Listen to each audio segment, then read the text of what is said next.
The return of the funky ones. There Yeah. it is. All right. So why aren't we 7-1 Entertainment anymore? Or 7-1 Construction? Sorry. So because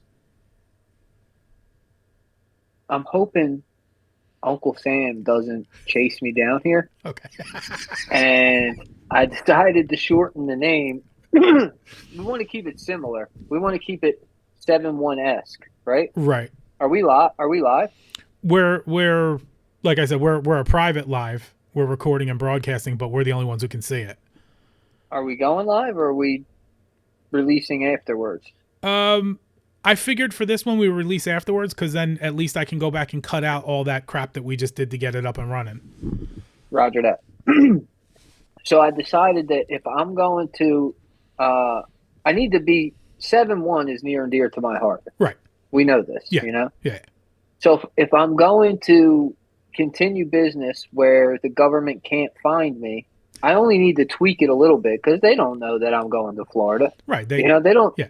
They're not looking in Charlotte County for me. Nobody's in Charlotte County. Right. They're not coming out here looking for me. Right. It's not So like I you have shortened property it. there or anything. No. Right. I shortened it to Sev1, 7. SEVONE, Okay. and that way, older Caucasian female customers who say, "Well, where did you get that? What's the name of your business?" Sev1. I'm like, "Oh no, that's our the old owner, Vincenzo Savoni, is his business is named after him." So then Out of also when respect. we have problems, they're looking for Mr. Savoni Right. to talk to. Right. And then of course I go, yeah, hold on 1 second. Let me get Mr. Savoni on the line Yeah. for you. Yeah. He'll help us out. Hello, Mr. Savoni here. You don't even have. I expected you to have an accent at least. Nah, dude, same voice. I'm coming with the same exact voice to him. You sound awfully like Sean. Nah, Mr. Savoni. Now we How all can I grew up help in the you? same area, so it's the accent. It's gonna happen. Yeah, we're from the same neighborhood. So, Sev1 LLC, no construction on it, just Sev1. That Okay. way the options are endless. Because also, Right. this week I had 3 different people in the span of a week tell me that I should be writing a book or I should just be writing in general. We I know agree this. with them. Yeah. Yeah. Yeah, I agree with them. And I keep telling myself, I'm going to sit back down. I'm going to start writing again. Right. And I haven't. But if 3 people tell you that in a week, That's a that sign. might be, yeah, it might be like that old joke where like God sent a guy to Right. save a guy from a I drowning, and sent a he's like, dude, I speedboat. Yeah. sent you 3 boats and a plane, What the hell do you you want know? from me? So, because really, that's the only way that I see out of the construction grind. Yeah. You Is you either, you're right back in it. You yeah, you tried to run away from it, and now you're right back in it. well, I just tried to take a couple months off, A little breather. and I did great. I did great taking a couple months off, and now I'm working till 7:30 in a town 100 miles from my house. So it just, you know, the floor guys always used to say like, "Yeah, you'll be back." Right. Right? Like I would be like, I'm going to fucking get a job with a framer. They're like, you'll be back. And somehow I continue to be back on the floor That's the time and time again. that's the beginning of Master Ace's Disposable Arts album. He's leaving jail, and whoever's the last person out there, I'll see you when you come back. I ain't coming back. You all come back. Uh-huh. Mm-hmm. Uh-huh. Peace to the guys who haven't come back. Amazing. They're dead. That's the only way. I'm here. I Yeah, haven't come back yet. yes, you did. You were working today. Oh, you mean just the flooring specifically? No, I mean the jail. Oh. I thought we're still talking construction. Well, Well, you that too. I mean, it's really the same 6 of one, half a dozen of the other. you get paid a little better in the construction. That's about it. Yeah. It's rougher on your Yeah, knees though. you make like 17 cents an hour in the joint. Yeah. That ain't gonna support 3 kids. What do they do now that they don't stamp license plates anymore, and the license plates just have stickers on them? That just depends on the jail. From what I understand, Louisiana has them all working out in cotton fields. Oh, Jesus Christ! Coincidence? They're not even hiding it at that point. No, they're not even trying to. I mean, that 13th Amendment thing is a real thing, dude. Is it though? They're out I there picking think the chicory coffee. somebody's got to supply the chicory coffee to the Cajun world, dude. This is true. Um, let's see what else is on the notes here. I'll. Oh, so listen to this one. I don't think I told. I'm pretty sure I didn't tell you this. I'm driving. Also, you know, I can't be too animated because I'm in somebody else's house. Understandable. So I don't know which stories to save and which stories to tell for a more animated episode. But I'll give you this one. I go drop Sadie at school every morning. Drop her off at school. Drive up the same road to the gym, and go work out. Okay. On that road is a school. So when I get to that school, I creep through like a gentleman. Of course. You know, I'm driving through, doing 25, 30, something like that. But I don't even see any kids around. So I'm like, not really paying attention. I'm like, oh, school hasn't started yet for these kids, or they got the day off or whatever. So I'm driving past, and here comes a mustachioed piglet in his little uniform with his hat on, running out into the middle of the street with so much excitement. I've never seen a cop so excited, dude. He's running out like this with his hands in the air like this. Stop! I'm like, oh damn, something must be going on, because obviously I'm a law-abiding citizen. That's all you've ever been. I'm not doing anything wrong, so I stop immediately, dead in the middle of the street. This is not a neighborhood street. It's only 2 lanes, but this is a relatively busy street. All of Florida is like that. Yeah, I stopped dead in the street because I'm thinking, obviously something very important is happening, and you need my assistance. Where can I be of assistance? Yeah, somebody's dying to help out the community here. Yeah. Right. Stop, pull my window down. I'm like, hey, what's up, bud? You know, very friendly, because obviously he goes, yeah, you're speeding. I said, oh, okay. I'm sorry. How fast was I going? He said, I clocked you at 32. Said, okay. What's the speed limit here? I'm sorry. Right. He says, well, the speed limit's 35. I go, now I'm like, you're speeding in reverse? I was doing 35 and a 34. I'm like, what? Okay. And I'm probably a little speechless and dumbfounded at this time. And he goes, well, it's a school zone. Okay. And I do this. I don't see no schools. No, yeah, I don't see a kid anywhere. Right. He was like, yeah, well, at 8 o'clock, the school zone opens up. Said, okay, what do you want me to do? He said, pull over to my truck. All right, pull over to your truck, which is another half a block away, right? Was he a real deal cop? Like, was he a real cop, or was he like school safety kind of cop? He may have been a hall monitor with a police uniform on. Okay. I'm not sure that he wasn't an elementary school kid. He was one of those young-faced ones with the mustache. Right. Like, oh, you got the mustache. Okay, you got the mustache. Now we know you're serious, guy. Hazing, all right. So he gives me a warning, walks off. I talked to him for a second. I was like, look, I'm dropping my daughter at school. I come through here every day. When I see the kids, I'm slowing all the way down. I'm a gentleman. I got kids of my own. I'm not trying to cause a problem here. He goes, okay, I'll let you off with a warning if your license comes back good. I know my license is good. So he lets me off with a warning and walks off out of the parking lot that I'm parked in. And I turn around after a minute and look. This guy is hiding behind a tree with his radar gun and his head poked out around the side of the tree, gunning for people doing 32 and a 35. Like a Call of Duty sniper. Oh, what a dork. I tried to get a picture of him, but it was too blurry. You've never seen such a dork in your life, this guy. It was tremendous. Look, I respect to some extent that the police have a job to do. I understand sometimes people speed and they get caught and they get what they get. I cannot stand the hiding just to catch you. Like, no. If you're on the highway and I pass you on the highway and I'm the idiot, you got to pull me over and give me a ticket. That's whatever it is. But if you're going to tuck your car behind a billboard just hoping that I speed past, you're a jerk off. They're scoundrels. It's the same.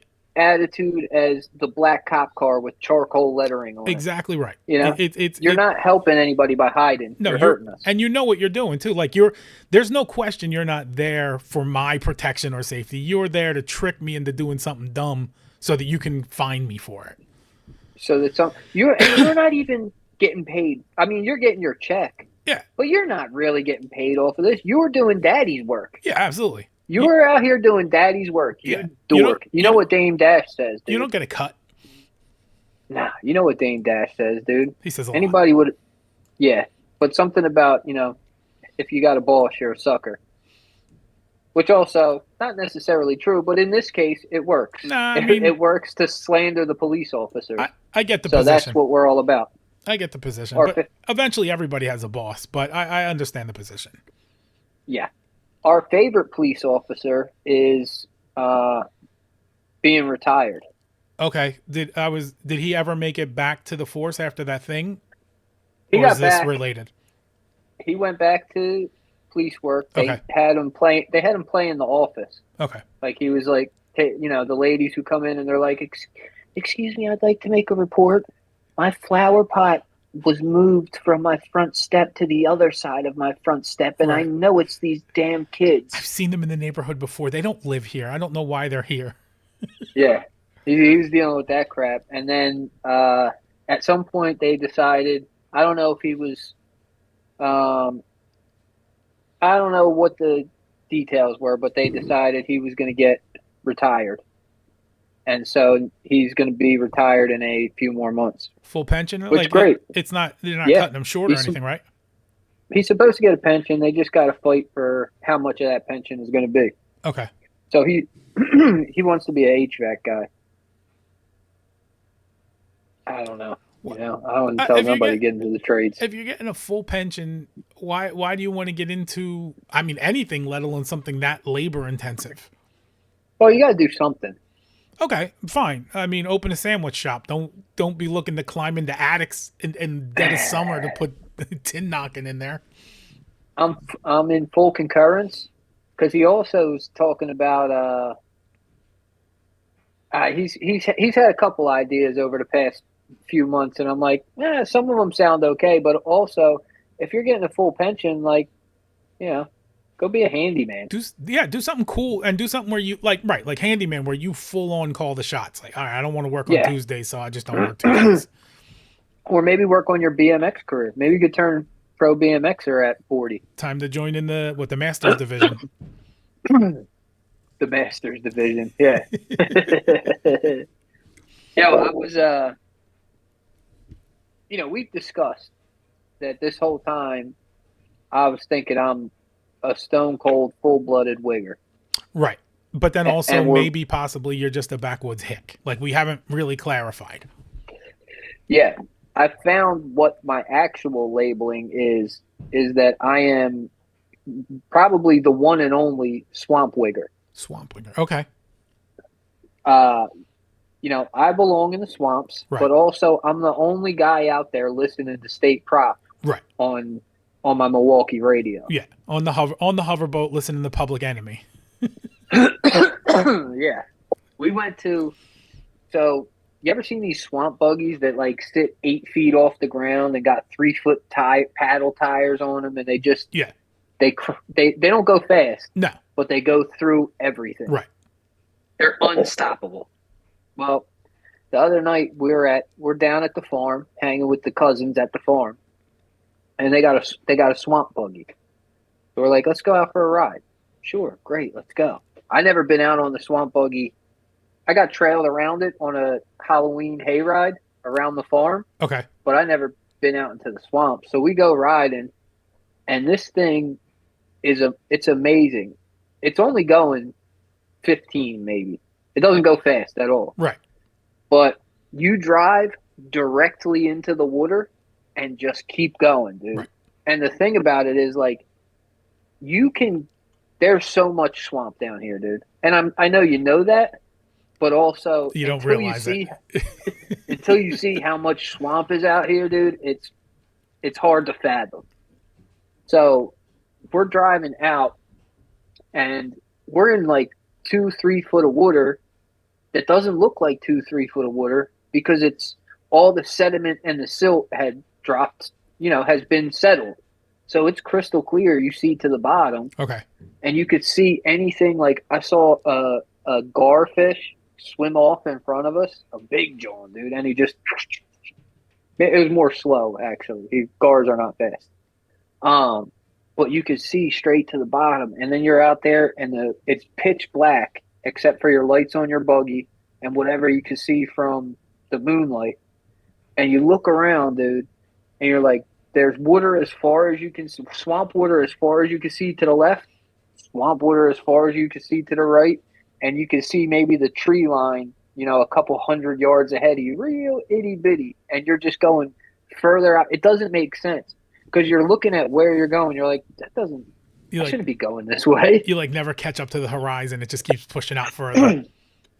And it just doesn't make sense for you to be out in the dead middle of a swamp. Like, it's not a safe place to be. No, it's not on foot at least. And not at night, especially. No, or not at night. And I'm thinking like, yo, this thing's it's not fresh off the dealership floor. Let's put it that way. Right. All right, this swamp buggy. It makes a couple of creaks. Yeah, the belts are a little squeaky. The rear differential's cracking and creaking a little bit. Like things are happening. And we're like, I'm like, Randy, what do you think the chances are that we make it back home? He goes, well, it's gonna break down sometime soon. Yeah. It's about due for a breakdown. I'm like, cuz we can't break down out here. I don't love that answer. No, we break down in the middle of the swamp. Now we have to get down. Now we're abandoning our light source.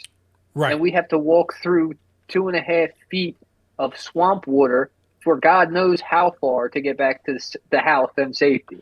And you're hoping that it's 2.5 feet. You really don't know. No, you might. Yeah, you could hit a soft bottom and then just drown and die. You get the quicksand. And be dead, dude. Yeah. I was like, look, if we break down, I'm camping right here on top of the swamp buggy until the sun comes up tomorrow. You're not gonna catch me. I may be the SW, but I'm not walking through the swamp at night with no weaponry on me, no flashlight, nothing. You at least need a big wrench, like a big box wrench.